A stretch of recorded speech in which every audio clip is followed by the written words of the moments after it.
The story starts with the mysterious and sinister Pursurid family of alchemists, who are known for their dangerous experiments. In their relentless pursuit to understand the universe, they've caused chaos with venomous dragons, huge steroid-fueled monsters, and even brain-sucking mosquitoes. But, for reasons unknown, the family mysteriously fell into decline 300 years ago. However, there is hope. Izo Pursurid, the family's most talented descendant and the greatest alchemist of the century, swears to revive the family's legacy by creating biochemical weapons more powerful than the gods themselves. Izo, eager and excited, announces that the final creation, the culmination of his 400 days of work, is about to be unleashed. With a dramatic gesture, he tells Cheese, his loyal assistant, a rat, to begin the process, but to make sure the purification area is at 70%. Cheese, who dislikes being called a dirty rat, grumbles but obeys. The process continues with careful measurements: 52 grams of black sulfur, 160 grams of white mercury, and 366 grams of yellow salt. But just as the last ingredient is added,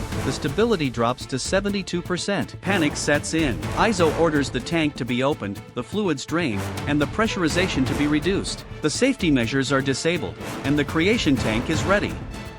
The purple symbol on the device glows, signaling that Izo has finally created his dangerous weapon. Full of pride and excitement, he declares that this monstrous creation will mark the beginning of his world conquest. But then, something strange happens. As he approaches the creature, Izo feels uneasy. The rat warns him to be careful, but Izo ignores it. He needs to see the creature up close. To his surprise, it looks like a woman, with two large spheres attached to her body, probably energy storage sacks needed to power the weapon. Izo is confused but intrigued. He reaches out, expecting to feel some unnatural, monstrous texture. Instead, the skin feels soft, like that of a normal person. He wonders where the deadly angel arm he implanted or the jade eye of the sorrowful empress went. Even though he'd placed a tireless heart inside her, he hears no pulse. Suddenly, the creature's eyes open.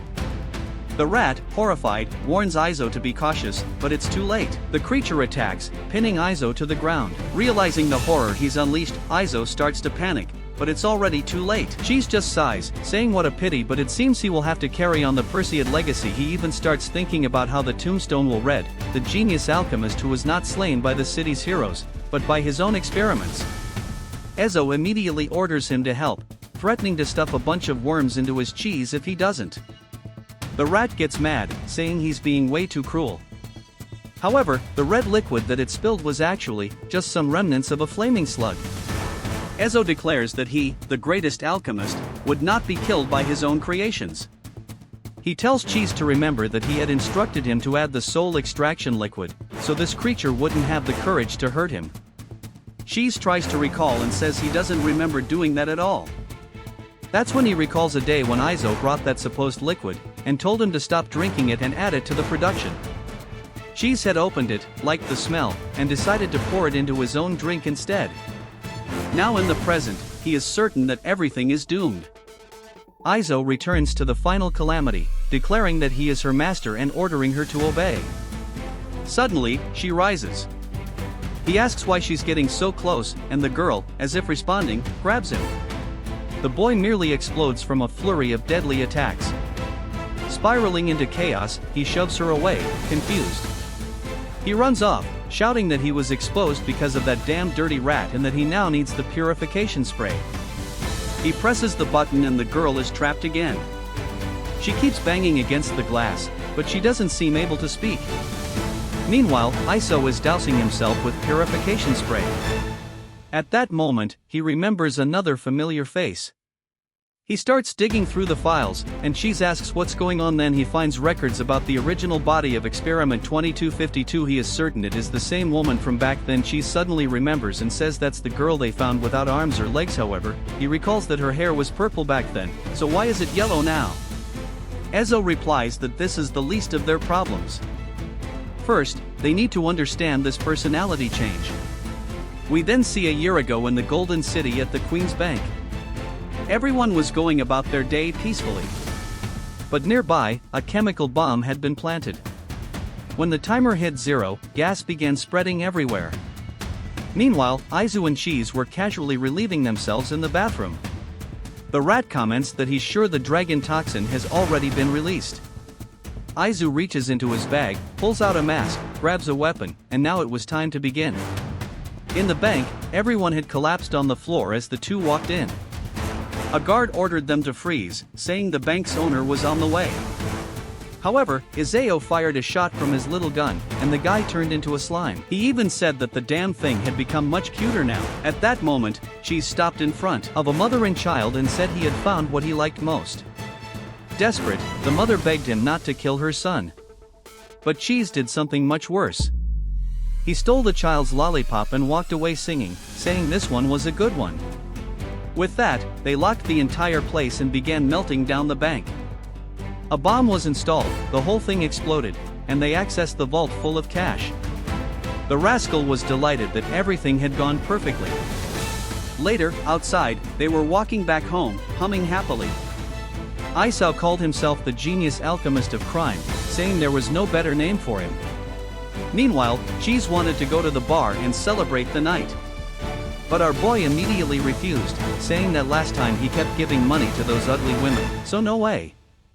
All of this was going to be invested in the final calamity. Once they finished this experiment, the whole city would become their playground. Considering the opportunities, Cheese admitted that it actually made more sense. They looked at each other and agreed that when that happened, they would go to the mayor and dance to the music. They laughed, saying they felt alike, but suddenly, they heard a loud noise. They immediately crouched down and Cheese said someone must be following them. But Isa was sure it hadn't come from so close. With smoke rising from his toy, there was a man named Homework, who worked at the city's security office. And he was chasing a girl who was completely worn out, collapsed on the ground. Cheese scoffed that they were being underestimated. They had just robbed a bank, and this guy was chasing someone else.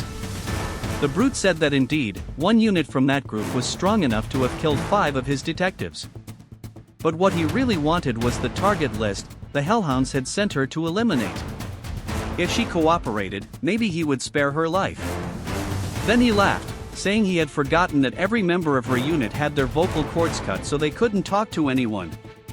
Suddenly, she reached for something on her back, but her movement was quickly stopped.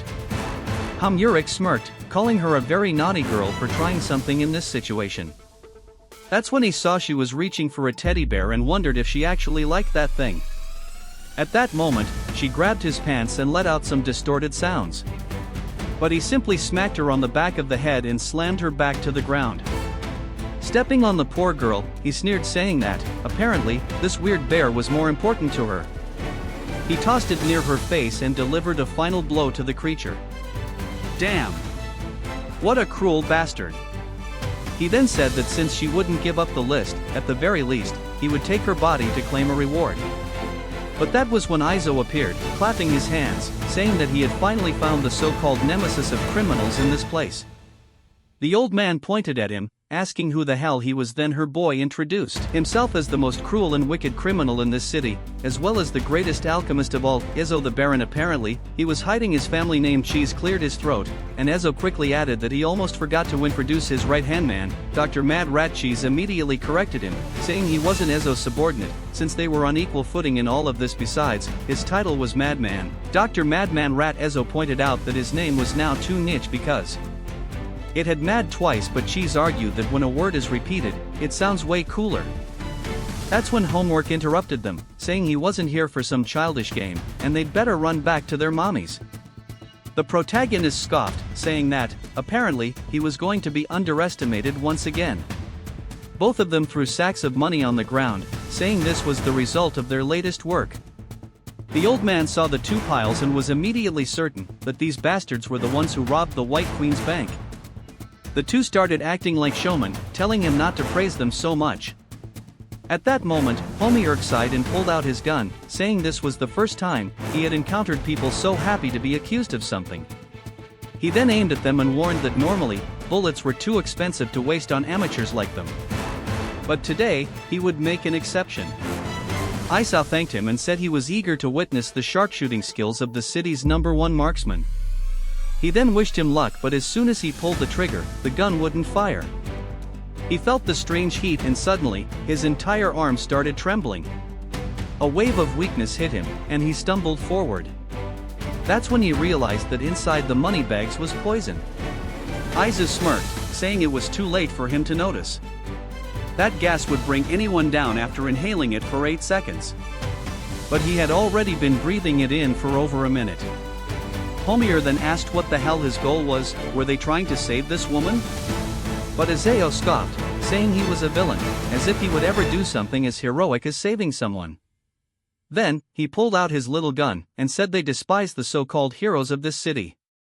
The guy turned into a green slime and scurried away immediately. She's laughed, stating they could finally head home and have some fun. That's when he noticed Izao standing there with the girl, and asked what the hell he was doing. Izao remained silent, just staring, saying he was curious to see how long she would last. She had lost an arm and a leg, and her wounds were already starting to rot. Homer hadn't gone easy on her either, and the poor thing didn't have a single intact rib left. He pulled out a syringe and muttered that he detected several toxins in her blood.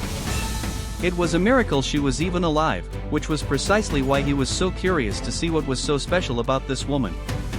But she scoffed, saying, "Hit that like button, drop a comment, and subscribe for the next part. Let's crush our 100 like goal. Your support keeps this going. If you want the next part, type next part in the comments."